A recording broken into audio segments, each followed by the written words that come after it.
writing, and I haven't been waiting for a response. I've actually been waiting for validation, you know? I've been waiting for somebody to say, you know, you've got great writing capability, what you've got to offer is brilliant, you matter, your story matters, your journey matters, these other women's stories who were within this book, their stories matter. Drive. So what I started to do, I started to just like buy and sell domain names when the internet was like literally you had to plug it into your wall. Do you remember that? Yeah. It's so easy because you're chasing this dream and this vision that you have, and to feel as though you need to be working all hours of the day. And yes, there are some days where you need to push yourself that little bit harder, but you really need, if you haven't got your health and your well-being, you haven't got any business. Hello and welcome back to another episode of She's the Boss Female Entrepreneur Stories, where I'm joined by phenomenal women who have taken the big step of starting their own businesses. If you haven't already done so, please make sure that you subscribe and click that follow button so that you don't miss out when I release a new interview. And make sure that you follow on social media, on Instagram and Twitter. I'm at She's the Boss INTL, and on LinkedIn, I am Davinia. So let's connect. Today, I'm joined by the founder of RainCHQ, Davinia Tomlinson. Davinia, thank you so much for joining me. Thank you for inviting me. So tell everybody about your business. What do you do and how did you get started? Yeah, so as you mentioned, I'm the founder of RainCHQ, which is a new concept in financial services that's designed exclusively for women. So RainCHQ's vision, or my mission, my personal mission really, is to help all women everywhere feel empowered and to take control of their financial futures. And we do that through an annual membership program, which comprises of 3 distinct pillars. So we have financial education, which is in the form of content, so seminars, workshops, all designed to help demystify the world of finance and investing and help unravel some of that jargon that the industry is renowned for. The second pillar is financial advice. So this is everything from helping customers basically establish a bespoke financial roadmap exclusively for them. And I think for lots of women in particular, it can be, sometimes we have big aspirations for our lives, we know what we want to achieve, but I think getting access to a professional who can help us understand the distinctive milestones to achieving that can be quite challenging. And I think, you know, based on the research before I launched RainCHQ, there were lots of women that said to me, they've seen financial advisors in the past and really struggled to make that connection, or they hadn't sought out financial advice purely because they felt intimidated. And RainCHQ is designed to kind of melt away any of that, I guess, anxiety that women might have about seeing a professional. And then the third part of the service is basically community events, which are designed to bring together like-minded women who all have, as I mentioned, big aspirations, big goals for themselves. So RainCHQ customers, or the rainmakers as I refer to them, are from all different walks of life. They all have, you know, really, big careers. They are senior execs and professionals in their fields. And it's really an opportunity for them to come together and meet with one another, and to hear from a collection of subject matter experts from the world of not just financial well-being, but holistic well-being, on the basis that, you know, good financial health is a conduit to all other aspects of wellness. And I think sometimes that connection and that relationship can become quite lost. Mm-hmm. So that's a great intro to what you do, by the way. And but how did you become the founder? What led you down that path? Yeah, so my career, you know, when I graduated, I did a business degree. And when I graduated, you know, I was always fascinated by the world of finance and investing. And so, you know, I basically joined a graduate scheme at one of the world's largest global asset managers. And it was brilliant. You know, I moved down to London from Birmingham, and I felt like, you know, finally I've arrived in the place that I really want to be in terms of working in the City of London. And of course, you know, every room that I entered into, you know, it would be no surprise to your audience or to you that I was very much a kind of black unicorn, in the sense that, you know, very few females in the City of London. I mean, that picture hasn't dramatically changed, but there's been a much bigger shift towards promoting inclusion for women in finance in recent years. So it's been really encouraging to see that shift. But also, obviously, as a black woman, you know, even fewer of us, you know, particularly 15 years ago, there were in the industry. But actually, I have to say, you know, that graduate scheme really set the foundation for what I went on to do next, because I think, you know, having exposure to all different parts of the business and different parts of the industry meant that I was able to see quite clearly that women were vastly underrepresented, and not just in having a seat at the table and having a voice in the development of policy and products, but also, I guess, as clients. So when you think about, wealth generation or how wealth is not just managed in terms of the people that are, directly managing the money on behalf of clients, but also thinking about the people whose money we're managing, and women are woefully underrepresented. And so I think it kind of planted the seed in my mind, even at that stage 15 years ago, as to the challenge or the potential business opportunity that might exist, which is 15 years later what led me to RainCHQ. So walk me through it. So you were working in industry. How did you get from working in industry to launching the business? Yeah, so that's a really good question, because sometimes it feels like, you're kind of in a weird kind of time capsule where I came off the graduate scheme and then 15 years later just arrived here.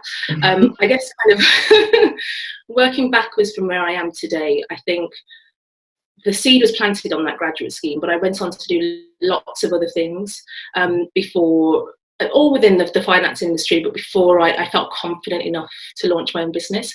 And I think, entrepreneurship was always something that I wanted to pursue, but within my peer group, within, among my family network and friends, there weren't any other entrepreneurs that I could really, have direct access and contact with, to kind of observe their journey, see the highs and lows and, the successes and the failures. And as a result, I think it really inhibited my mind in terms of thinking, can I do that too? How would I get started? And, I feel like I probably took, the safer option, which was, when you're working for a company, you have the relative security of, steady income. You don't need to worry about, when you're going to get paid or anything. And also, I suppose, and I think this is something that was not necessarily drilled into me from an early age, but I think when you are somebody that has grown up in an immigrant family where success or, the standard, the bar is set very high.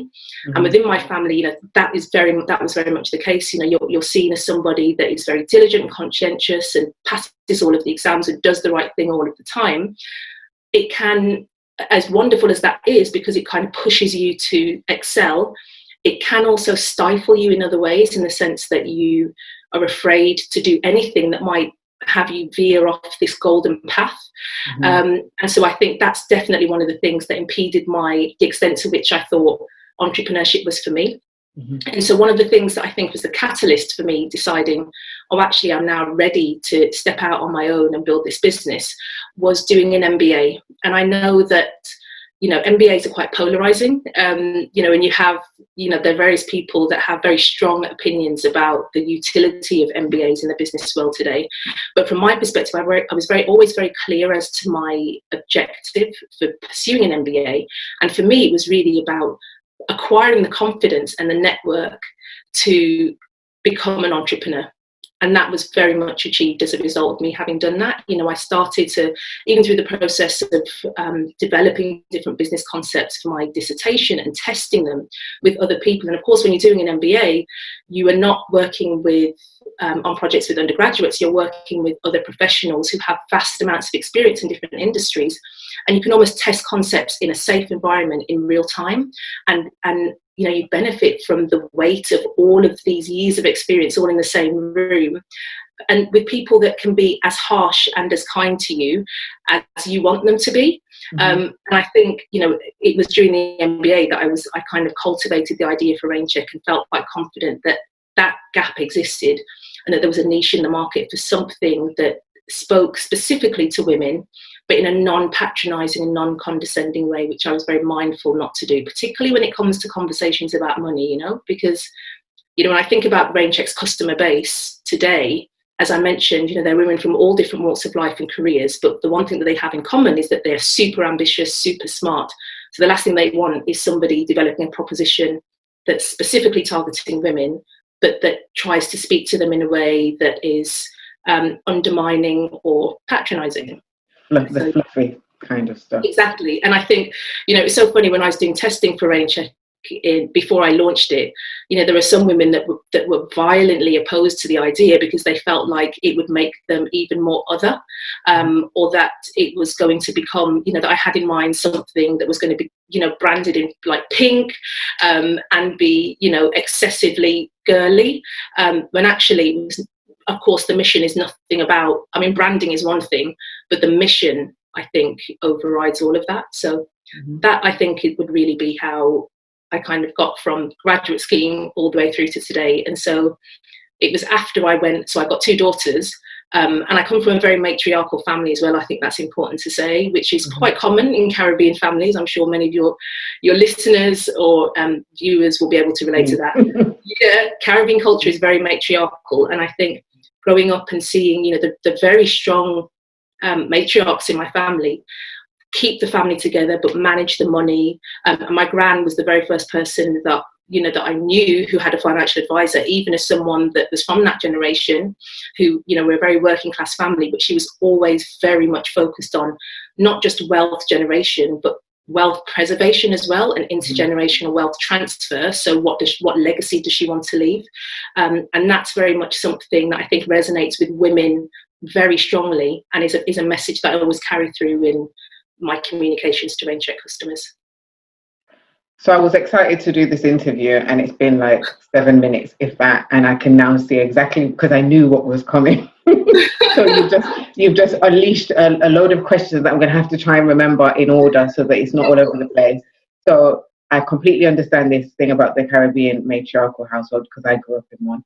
My mother was the matriarch and my grandmother before that, so I completely kind of feel that, because I've experienced it. I also loved what you said about this idea of the bar being set and you having to go down a specific path. And that's, again, something that for me, I've always been a super overachiever, high achiever, A-type personality.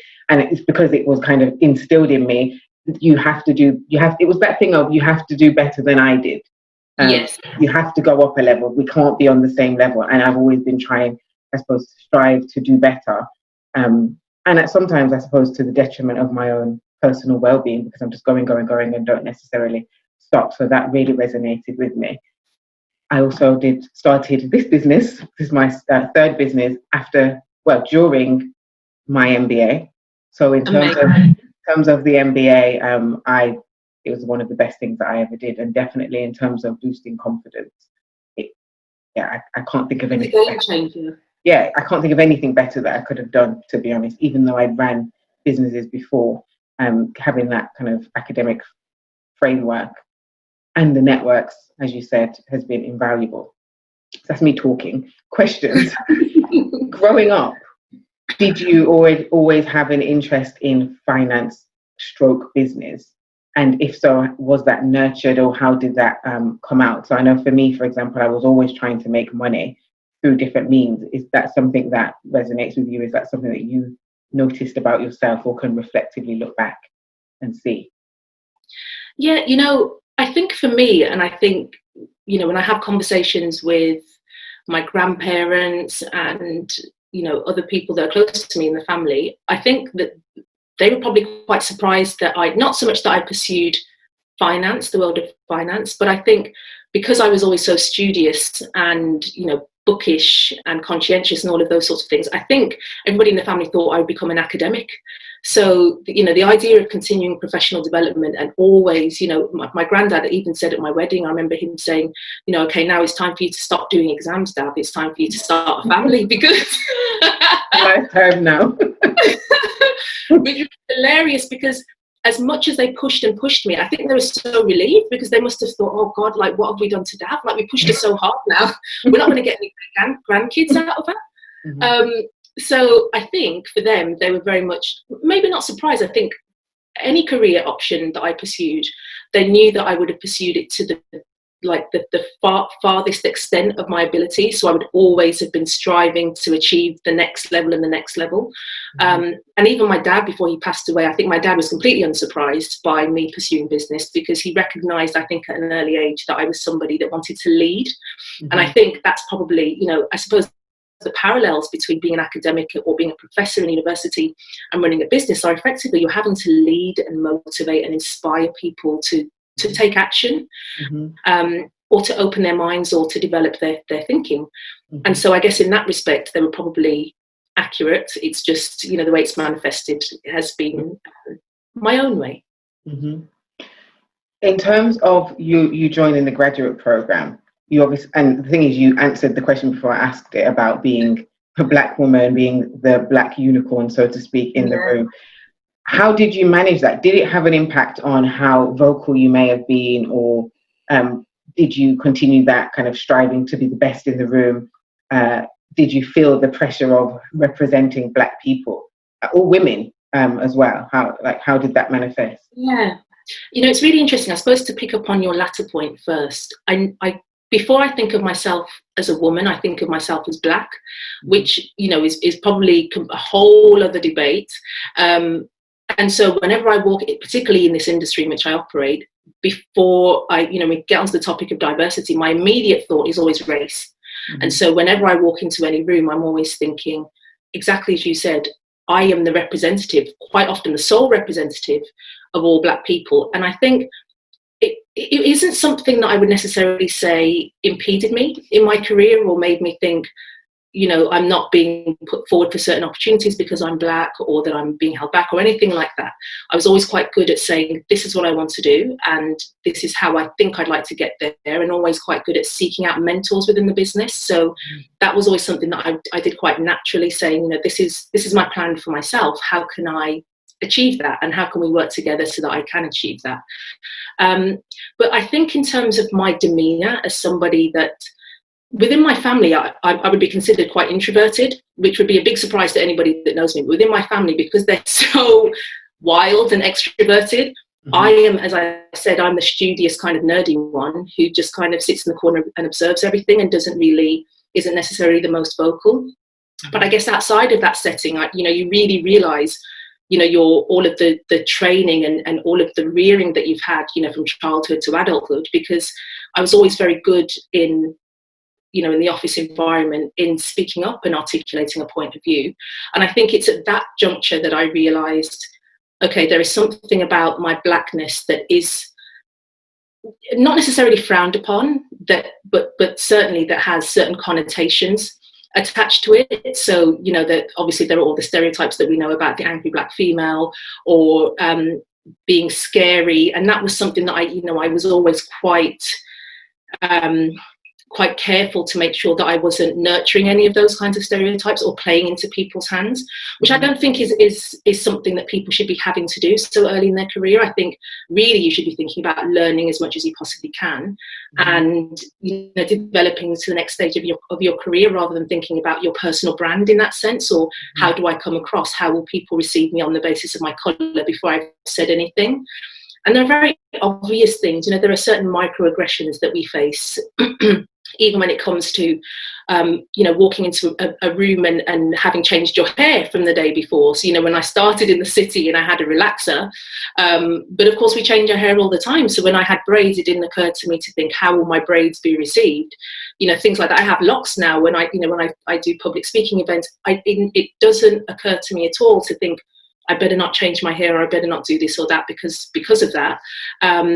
But, you know, these are things that would have been commented upon, you know, early in my career. And I think for somebody that had less confidence in themselves, I can easily see how that would have a problem, that would create problems in terms of your view of yourself, how you project yourself, and ultimately the opportunities that you go on to pursue. You know, from my perspective, I was very much, you know, always raised to be quite proud of myself. And so it would have, by the time you get to, you know, your early 20s, of always having people pour this sense of self-pride for yourself, for your race into you, it's very difficult to undo all of that good work.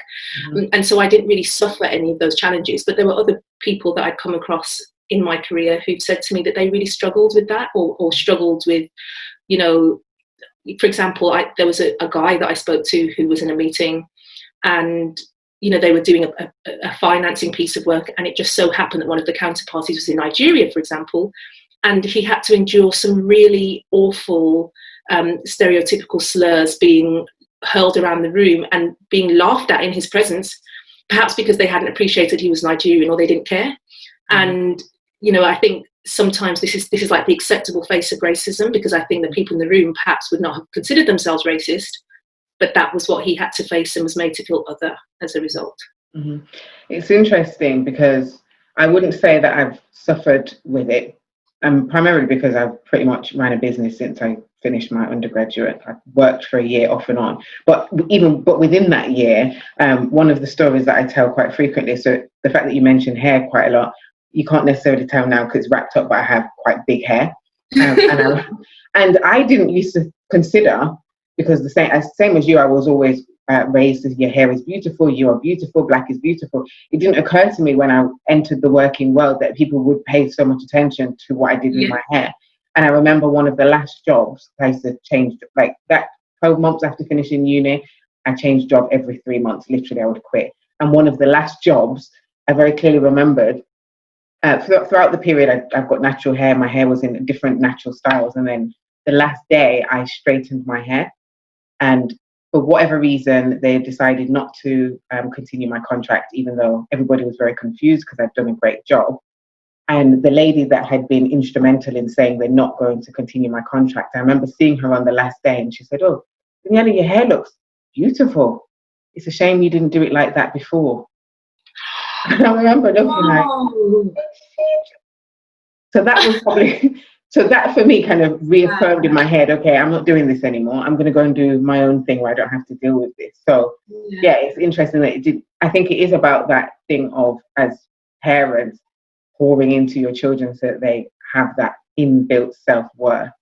And I'm very conscious of doing that with my daughter so that the outside world can't move or shake that. Because I know a lot of people, as you said you do, that have been quite dramatically impacted by that. And not to keep talking, but also what you said about the stereotypes and the kind of angry black woman and that kind of thing. And also what you said about the branding colours. My business is focused on supporting female entrepreneurs, although I do work with men just because men seem to want to come to me. But I target women. And one of the things that's been really interesting is in my personal life, I always try to, I am very much aware of this angry black female kind of trope. And I also am aware that I sit right in the middle of it. But in my professional life, in business, it works amazingly for me. And in doing my business, so you're saying you weren't trying to be fluffy and pink and you didn't want to insult the women. I've taken a very similar approach. I'm very straight talking.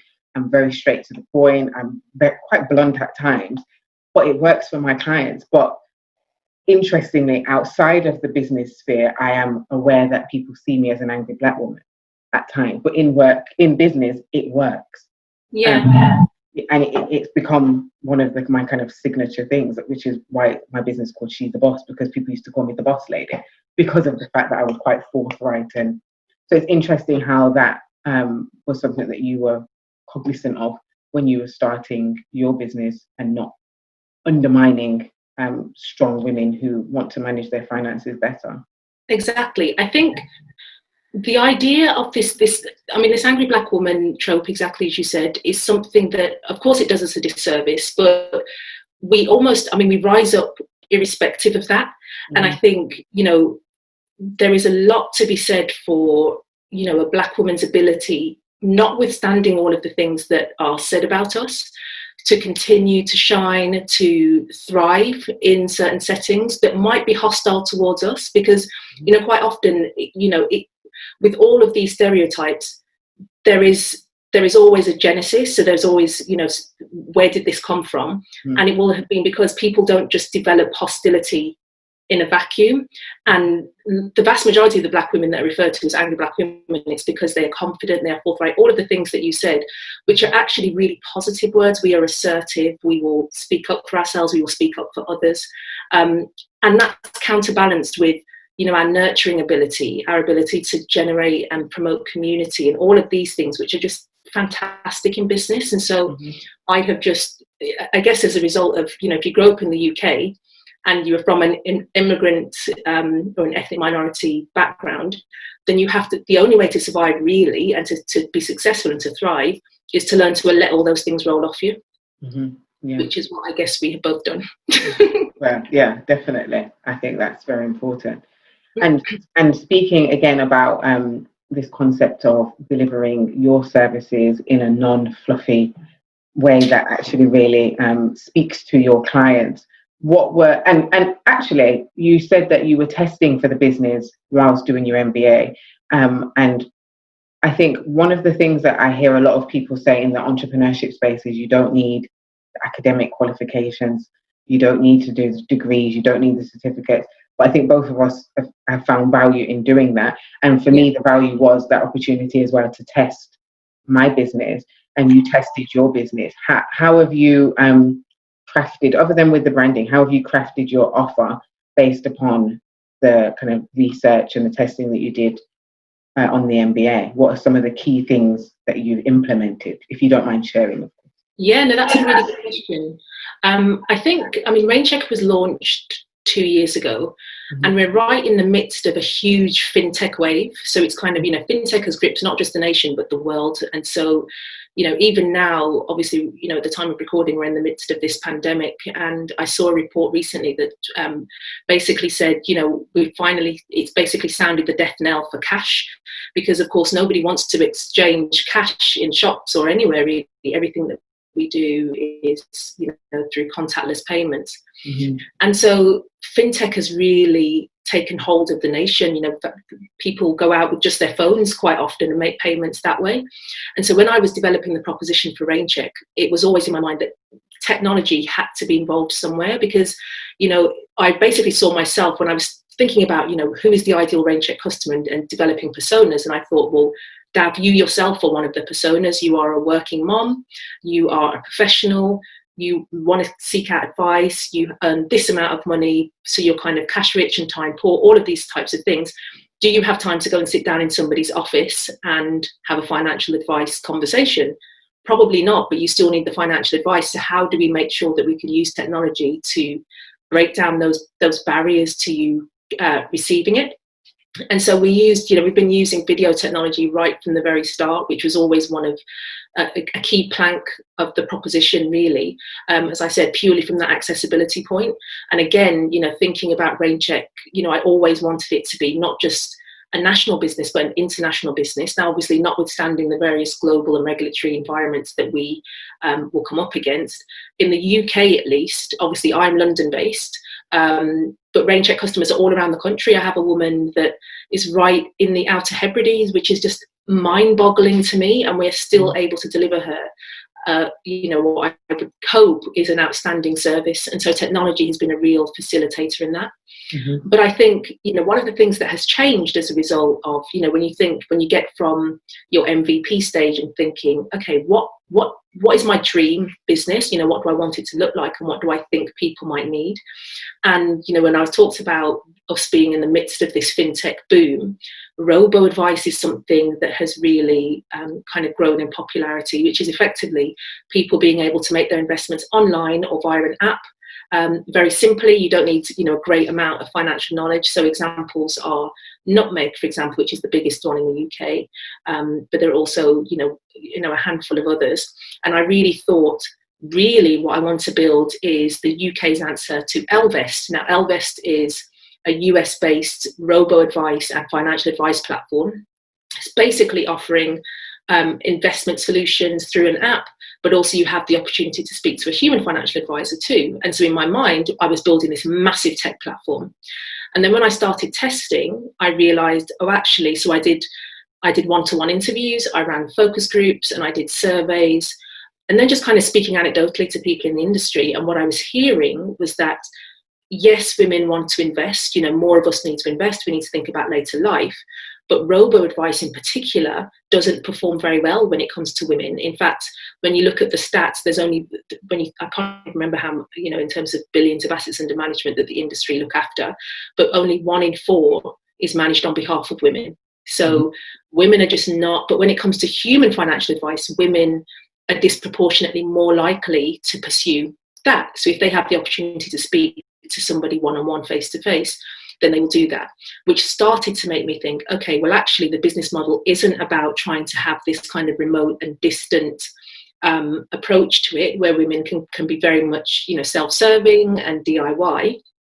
Instead, what we want is something that's a bit more nurturing and a bit more kind of, again, not patronizing, but hand-holding and taking women on this journey so that they can ask any questions that they might have, but know that they're speaking to a person rather than like a chatbot. And so thinking about the numbers and the commercials, obviously moving from robo-advice to a more human financial advice model meant, okay, well, that means that the cost perspective looks quite different in terms of, acquisition costs and all of that sort of thing. But in terms of the quality of the service that would be delivered and the value that it would have with the target audience, that would be much higher. And so we shifted that way. It's interesting because as you're saying that, my husband came to me, it must have been about a year and a half, could be more, I don't even know, saying that we need to start investing on Nutmeg. And I looked at it a few times and I was like, I just want somebody to come and tell me what to do. Yeah. I don't want to have to try and work this out for myself. I signed up for is it Cedar? One of the other ones. And the same principle. I looked at it and said, this sounds like it's a great idea, but I can't. I need somebody to advise me. So I'm obviously only one woman, but it kind of fits with what you uncovered through your persona research, I suppose. So in terms of the kind of big vision then, now, what do you see being the big vision for the business if we fast forwarded to 2030, which sounds insane, but 10 years in the future, what do you see as a big picture for RainCHQ? So, I don't know the specifics, but I know for sure the impact that I would like us to have had by then. And for me, we will have expanded beyond the UK. So we operate in the UK. We have customers in the Middle East now as well, which is brilliant.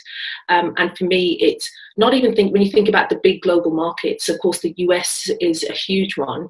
But actually, my interest lies outside the US to some of the other markets that are quite often underserved when it comes to new and developing technologies.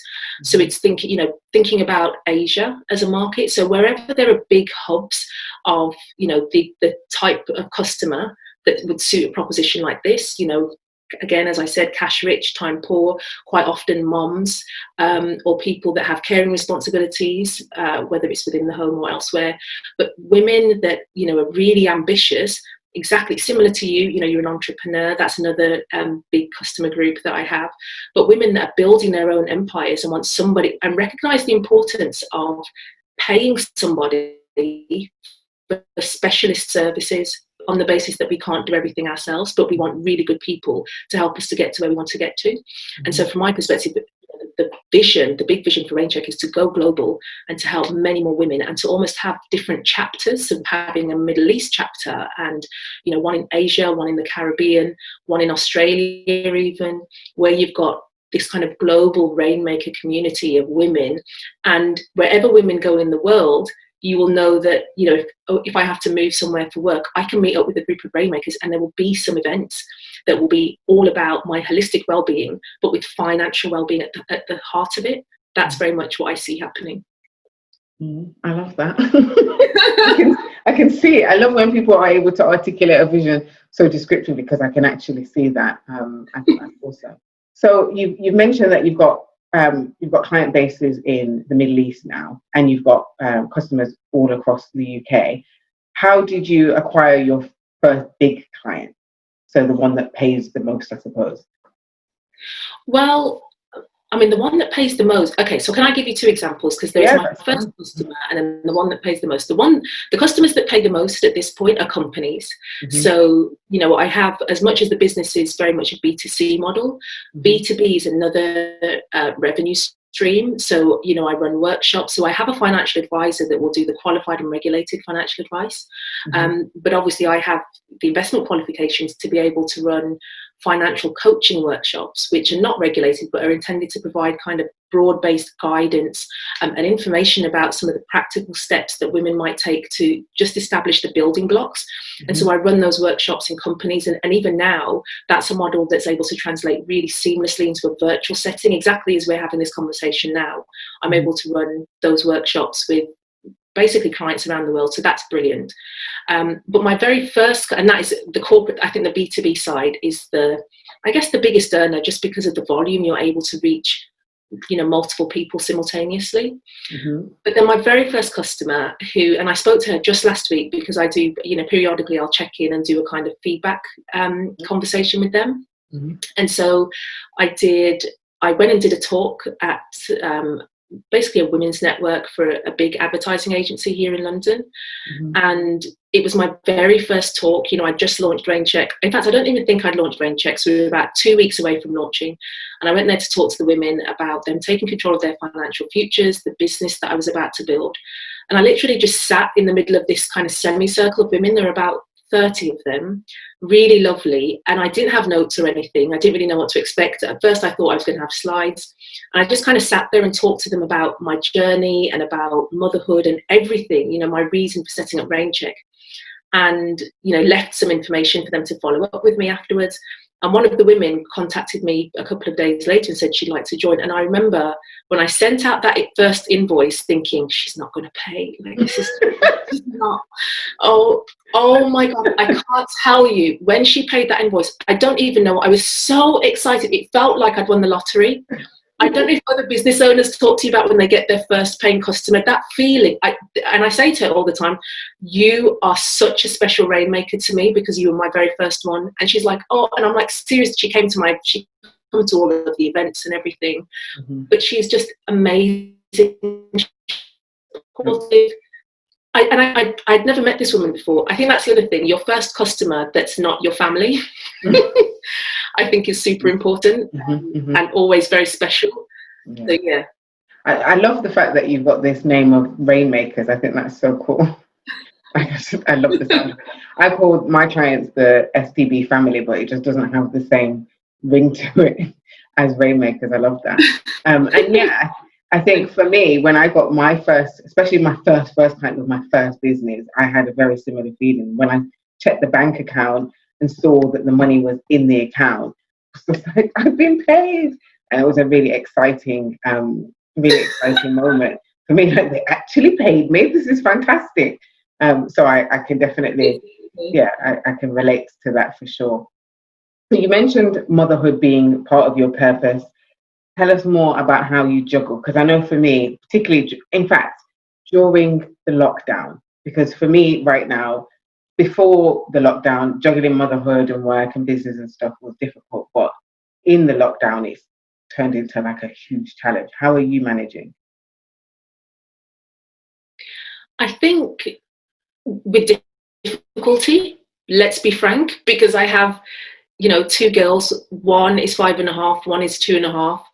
They are rambunctious. They are like little girls should be. They're lively and busy, and it's not even so much just the looking after them and keeping them fed and alive during the day while running a business and doing everything else, but it's the homeschooling as well thrown into the mix. So it really feels like a massive slog.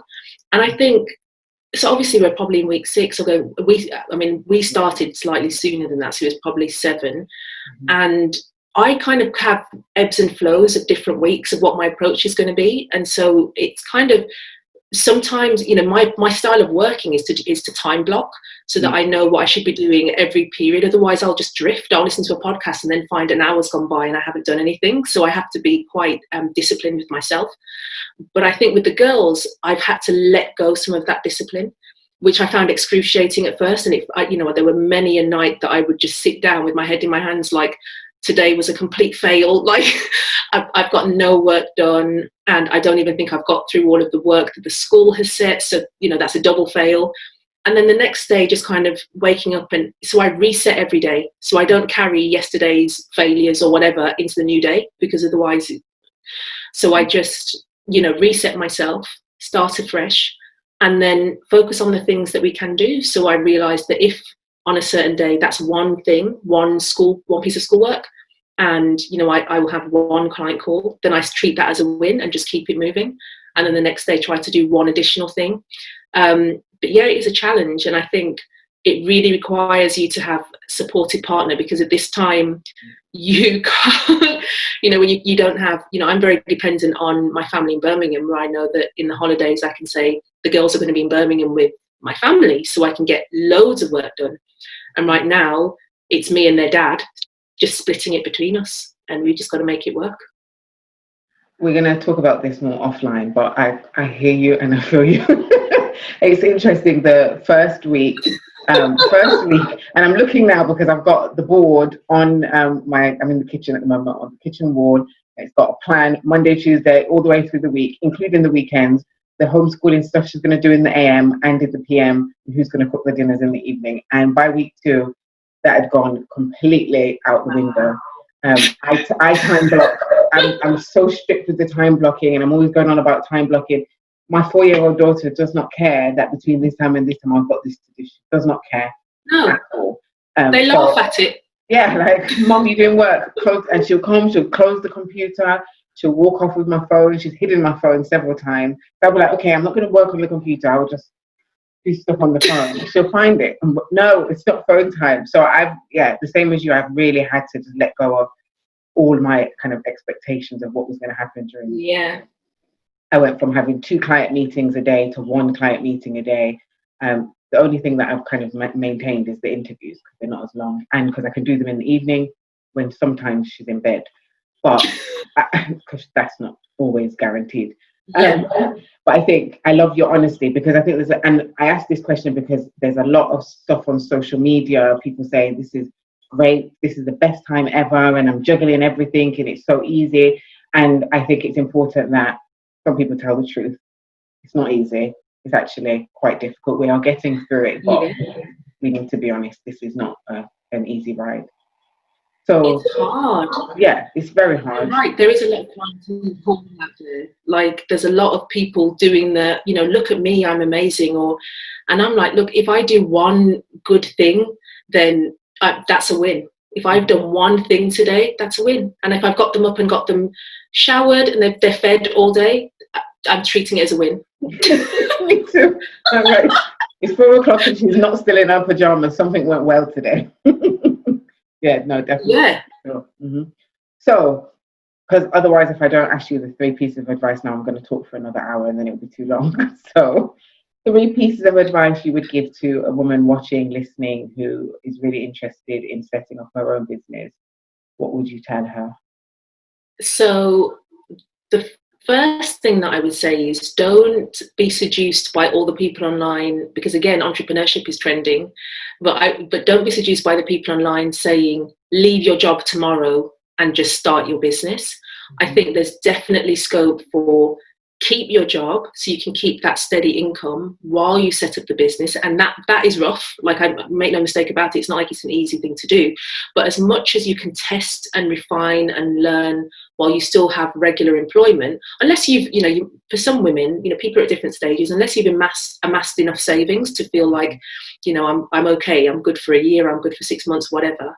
I really think it's beneficial. It takes the pressure off you. It takes the pressure off you trying to make the business a success from day one. And that just means that you have lower stress. So that would be my first piece of advice. Just try and run it as a side hustle until you have proof that there is definitely something there. Mm-hmm. The second thing I would say is know your numbers. So, and that could be, different businesses have different metrics. So for me, obviously, I'm always looking at, acquisition cost, thinking about payback. So for anything that I invest in that requires that, me doing capital investment into the business, whether I'm kind of investing in a new CRM system or, thinking, okay, I want some new content produced, so therefore I need to get these number of people, these freelancers, how long will it take me to basically pay that back through the business? How many new customers do I need to acquire to, break even? Mm-hmm. I think it's really important that people know their way around their numbers, so that they're not kind of shooting in the dark all the time, and they're able to plan effectively and particularly manage their cash flow. Mm-hmm. And then the third piece of advice I would give is build a supportive tribe. And that might mean that tribe might look different than it does from your day-to-day group of friends, because I think when you start to develop your own business, there are lots of people that won't necessarily get it, particularly if you're someone that might be leaving behind what other people see as a really fruitful and glittering career, but that that's not the right path for you. Entrepreneurship is the right path for you, and it's something that you've harbored for a really long time.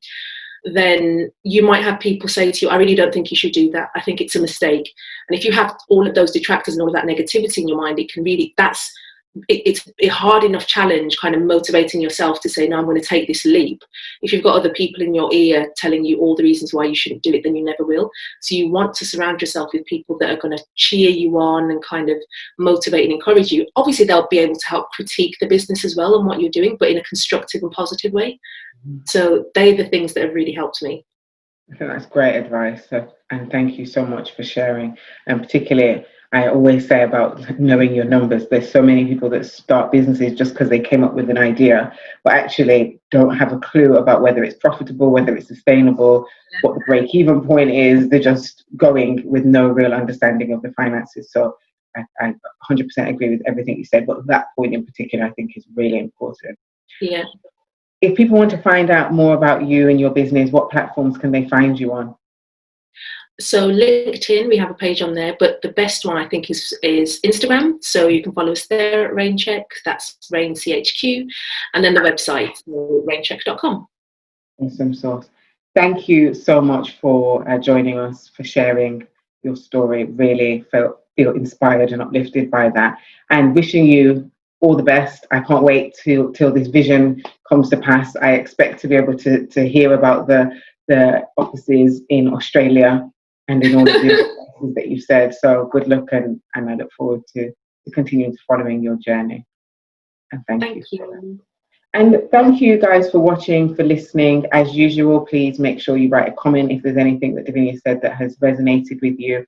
Please make sure that you like and you share in your network. If there's a woman you know that really needs to hear this, make sure you share it with them. And if you're a woman in business and you want to share your story with me, drop me an email to daniela@she'sthebossintl.com, and make sure that you come back next Sunday at 8 p.m. for another She's the Boss Female Entrepreneur story. Thanks for watching.